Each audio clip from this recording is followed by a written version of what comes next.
কুলটি বিধানসভা কেন্দ্র থেকে বিজেপি প্রার্থী হিসেবে পুনরায় মনোনয়ন পাওয়ার পর বিধায়ক ডক্টর অজয় পোদ্দার পুরো দমে সক্রিয়। পশ্চিমবঙ্গে নির্বাচনী প্রচারের সাথে সাথে রাজনৈতিক তৎপরতা তুঙ্গে উঠেছে। গত সোমবার ভারতীয় জনতা পার্টির প্রার্থীদের নাম ঘোষণার পর নির্বাচনী রণক্ষেত্র এখন প্রস্তুত।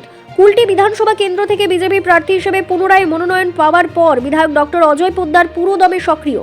মঙ্গলবার তিনি হাতে তুলি নিয়ে কুলটি থানা মোড়ের দেয়ালে ছবি এঁকে ব্যক্তিগতভাবে তার নির্বাচনী প্রচার শুরু করেন। বিজেপি নেতৃত্ব ডক্টর অজয় পোদ্দারকে পুনরায় মনোনয়ন দেওয়ার সাথে সাথেই তিনি তার জনসংযোগ এবং প্রচার জোরদার করতে একটুও সময় নষ্ট করেননি। ব্যস্ত কুলটি থানা মোড়ের দেয়ালে বিধায়ককে ব্যক্তিগতভাবে দলের প্রতীক পদ্ম এবং স্লোগান আঁকতে দেখার জন্য স্থানীয় পথচারী ও সমর্থকরা থেমে যান। পুরো এলাকা জয় শ্রীরাম এবং ভারতীয় জনতা পার্টি জিন্দাবাদ ধ্বনিতে মুখরিত হয়ে ওঠে। দেয়ালে লেখার সময় বিপুল সংখ্যক বিজেপি কর্মী এবং স্থানীয় নেতৃত্ব ডক্টর পোদ্দারের সঙ্গে ছিলেন। বিধায়ককে প্রার্থী হিসেবে পেয়ে কর্মীদের উৎসাহ দ্বিগুণ বেড়ে যায়। এই উপলক্ষে ডক্টর পোদ্দার বলেন, দল আমার উপর যে আস্থা রেখেছে আমি তার মর্যাদা রাখতে দৃঢ় প্রতিজ্ঞ।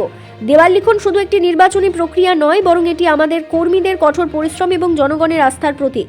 বিজেপি সর্বদা জনগণের সেবায় নিবেদিত এবং এবারও কুলটির জনগণ উন্নয়ন ও সুশাসনের জন্য ভোট দেবে। কুলটি বিধানসভা কেন্দ্রের প্রতিটি বুথে নিজেদের উপস্থিতি জোরদার করার জন্য বিজেপি একটি কৌশল নিয়ে কাজ করছে। প্রার্থী ঘোষণার পরপরই শুরু হওয়া এই দেওয়াল লিখন অভিযান ইঙ্গিত দেয় যে দলটি তাদের প্রচারে কোনো খামতি বাকি রাখছে না। সমর্থকরা বিশ্বাস করেন যে ডক্টর পোদ্দারের সক্রিয়তা এবং এলাকায় তার শক্তিশালী উপস্থিতি বিরোধীদের জন্য একটি কঠিন চ্যালেঞ্জ তৈরি করবে। বলতে গেলে তো এই এএমসি আসানসোল মিউনিসিপ্যাল কর্পোরেশন 28টা ওয়ার্ডে যদি গ্রামের ভিতরে যাবেন তো মনে হবে গ্রাম পঞ্চায়েত থাকে খারাপ অবস্থা। যেখানে জল নেই, রোড নেই, লাইট নেই, তাকে কি কর্পোরেশন বলেন? কুমারগুলো টালি বানাতে বন্ধ করে দিয়েছে। টালির ঘর, বর্ষাকালে মাগুলো ছাতা নিয়ে বাচ্চার উপর, শিশুর উপর বসে থাকে রাতভর। এটা কর্পোরেশন? এটা ডেভেলপমেন্ট? ডেভেলপমেন্ট বলতে হয় না, রেলে গিয়ে দেখুন প্ল্যাটফর্মে কাকে ডেভেলপমেন্ট বলে, লোক দেখে বলে ডেভেলপমেন্ট।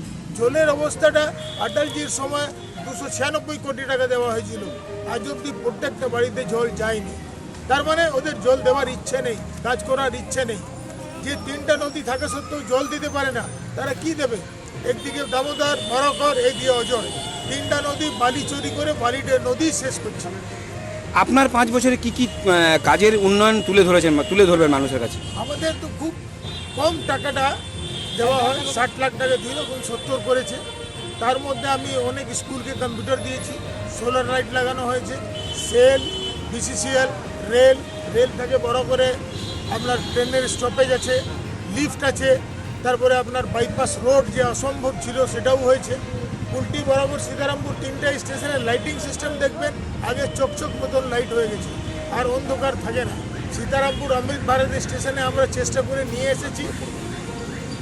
আর বরাবর এটা ছাড়া সোলার লাইট আছে, রোড অনেকটা ইসিএল বানিয়েছে, কয়েকটা রোড আছে, বেসডি রোড আছে, মিঠানি রোড আছে, আলডি রোড আছে, সব ইসিএল থেকে বানানো হয়েছে।